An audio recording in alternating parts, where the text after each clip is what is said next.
Hoje o Saúde em Prática vai tratar de um quadro intenso de dor que compromete a qualidade de vida, a neuralgia. Conheça as neuralgias mais comuns e veja como tratá-las. É agora no Saúde em Prática.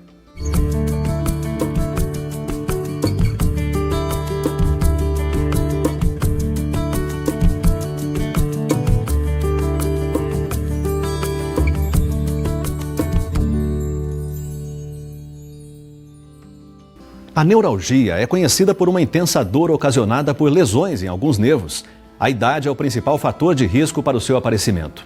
Ter passado por uma cirurgia recente e apresentar o sistema imunológico debilitado também estão dentre os causadores da neuralgia. E para saber mais a respeito dessa doença, a nossa equipe de produção foi até a Faculdade de Medicina da Unesp de Botucatu conversar com o professor Ronaldo Guimarães Fonseca. Vamos ver.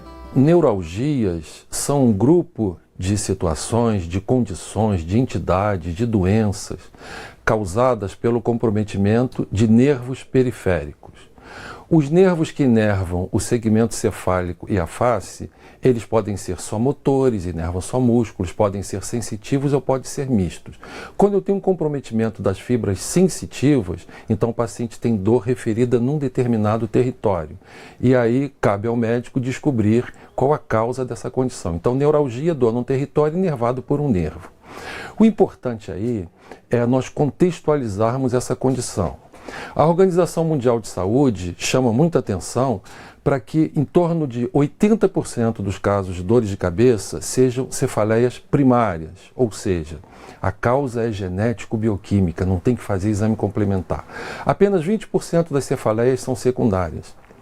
Destas secundárias, as mais prevalentes, as que ocorrem com maior frequência são a cefaleia relacionada ao uso abusivo de analgésico, relacionada à hipertensão arterial, ao jejum prolongado e à rinocinusopatia crônica. Do conjunto de todas as cefaleias secundárias, isso responde mais ou menos por 70% das cefaleias. Os outros 30% têm várias outras causas, como a cefaleia pós-traumática e as neuralgias. As neuralgias têm uma prevalência bem pequenininha na população. Fica em torno de 0,01 a 7% da população. As crises de neuralgia são marcadas por dores intensas que geram um sofrimento muito grande. A dor pode ser suscitada por compressão, tração, exposição ao frio e inflamações no nervo.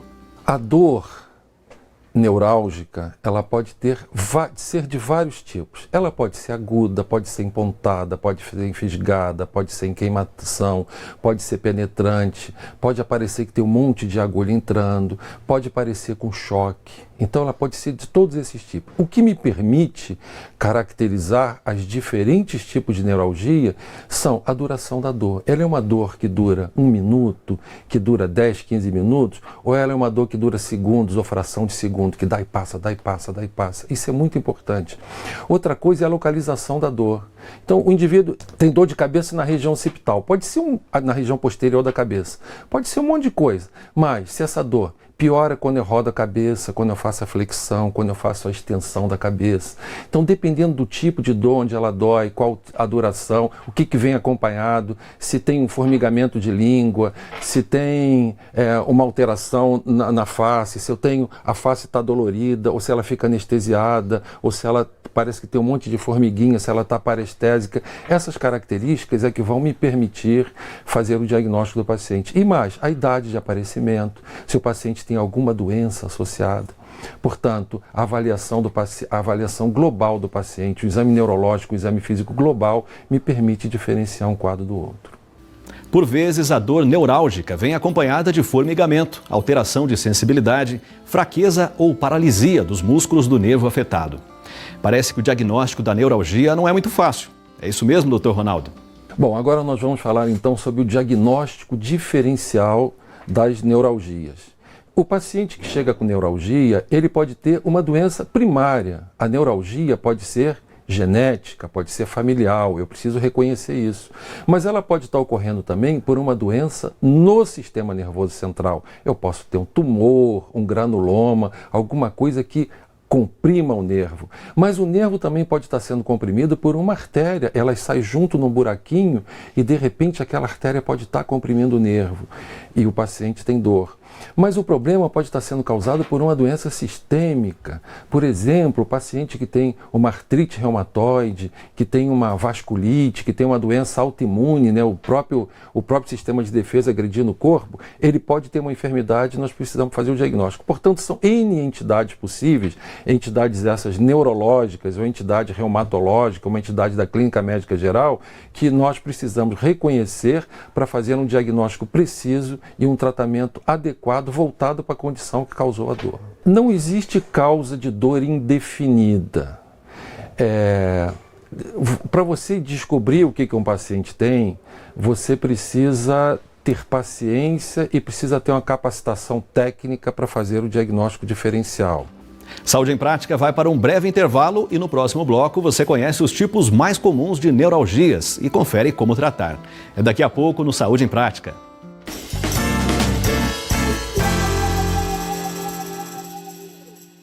Uma dica para os pais de adolescentes e jovens ficarem atentos é que frequentemente os quadros de abuso de álcool ou de outras substâncias, mesmo maconha, cocaína, aparecem nos consultórios dos psiquiatras, mas o que nós vemos por trás desses quadros são quadros de fobia social. Então não é incomum um jovem que sofre de uma extrema timidez e uma grande dificuldade de desempenho social passar a fazer o uso de substância para se desinibir, para se socializar.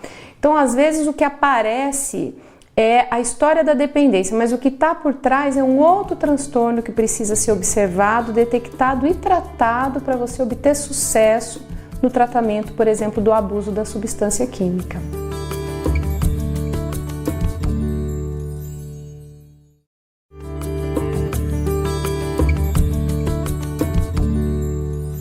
Saúde em Prática está de volta, hoje falando da neuralgia. Existem muitos tipos de neuralgia, a depender da causa e da localização. Dentre as mais comuns estão a do trigêmeo, a occipital e a causada pelo herpes zoster. A neuralgia do trigêmeo é caracterizada por fortes dores na face. As crises têm frequência variada, podem ocorrer muitas vezes ao dia, cessar por alguns meses ou anos e depois voltar a manifestar-se. Para saber mais sobre neuralgias, nossa equipe de produção conversou com Ronaldo Guimarães Fonseca, neurologista e professor da Faculdade de Medicina da Unesp de Botucatu. Neuralgia do trigêmeo, o que é isso? É uma dor que acontece na face, né? O nervo trigêmeo, que é o nervo que inerva a face, ele tem 3 ramos, um que vai para a parte superior da face, um que fica na parte média e outro na parte inferior. A neuralgia do trigêmeo, geralmente as regiões mais acometidas são a 2ª e a 3ª porção do nervo. E essa dor tem a característica de ser intermitente. Ela dá e passa, dá e passa, dá e passa. E ela tem fatores desencadeantes. Quais são? Mas o toque na pele, o ato de escovar o dente, de assoar o nariz, de fazer a higiene pessoal, são fatores desencadeantes. Mas também a dor pode ser precipitada, né, desencadeada, pelo ato de mastigação. Por qualquer movimento que o paciente faça, como bochechar, sorrir, falar, são condições que podem precipitar a dor. O diagnóstico ele é feito com base clínica, tem algumas características interessantes. Nas dores que acometem a face, só a neuralgia do trigêmeo tem essa característica de ser desencadeada pelo toque. E uma outra característica é que, como ela ocorre em surtos, então, após um surto de dor, existe uma cessação dessa dor ser desencadeada por toque. Então, ela não poder ser desencadeada por toque, né, que desencadeava antes do surto, e a cessação desse desencadeamento após o término do surto me favorece muito a hipótese diagnóstica de neuralgia do trigêmeo. Você sabia que o uso excessivo do celular pode ser uma das causas da neuralgia occipital? A doença tem ligação direta com a má postura. A neuralgia occipital é uma neuralgia que tem uma prevalência pequena na população, né, de 0,4% a 0,25% da população. A neuralgia trigêmea ocorre em torno de 0,01% a 0,3% da população geral. A neuralgia do occipital, a dor dói na região posterior da cabeça, na região cervical mais alta, onde tem a coluna cervical, ou na região posterior da cabeça. É uma dor empontada, enfisgada, em choque, em peso. Ela pode se irradiar mais para frente, pode chegar até a região frontal. E ela geralmente tem várias causas possíveis, mas a mais prevalente na nossa população é o trauma. É o indivíduo que dorme num travesseiro muito alto, que dorme no braço do sofá, que fica com a cabeça encostada na cabeceira da cama para assistir televisão no quarto. Essas são as causas mais frequentes. Mas também qualquer causa que faça um estiramento do nervo, uma deslocação do nervo, um tumor, alguma coisa que esteja crescendo na região, podem provocar essa dor. Mais recentemente, nós temos recebido algumas pessoas que têm a dor por ficar numa postura de hiperflexão, com a cabeça muito fletida, distendendo a região posterior, a pele, os músculos, o nervo, então eles sentem dor, né? O indivíduo fica no celular, no computador, no tablet, ele fica nessa, igual o cirurgião, ele fica nessa posição, com a cabeça fletida um tempo muito grande. Ele distende as estruturas aqui do plexo cervical, ele distende esses nervos e os músculos que inervam a região posterior da cabeça, ou que mexem a região posterior da cabeça, e por essa postura viciosa por um tempo grande, ele pode vir a ter esse tipo de dor. O herpes zoster acontece a partir da reativação do vírus da catapora. A infecção pode ocorrer em qualquer parte do corpo e geralmente passa em algumas semanas. Em alguns casos, a dor intensa pode persistir por meses ou anos, ocasionando um quadro de neuralgia pós-herpética, que é a complicação mais comum do herpes zoster. O herpes zoster, quando ele acomete as pessoas, 10 a 15% de todos os acometimentos ocorrem na face. O indivíduo tem uma dor em queimação, uma dor em pontada, em choque, bastante intensa, que acomete mais, ao contrário da neuralgia do trigêmeo, que pega o segundo e o terceiro ramos, né, do trigêmeo. A neuralgia pós-herpética pega mais o primeiro ramo do trigêmeo, mais aqui na região ocular, na região da testa, no andar superior da face. O indivíduo fica com essa dor e ela passa em torno de 4 a 5 semanas. Se ela se prolonga por um tempo superior a 6 meses, então nós chamamos isso de neuralgia pós-herpética.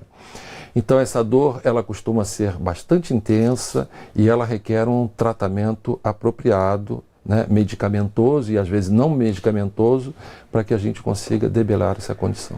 Quais as opções de tratamento para as neuralgias? Aliviar a dor é com certeza o primeiro passo. Vamos conferir o que fazer para reverter ou controlar a doença. É hora do Opção Saudável.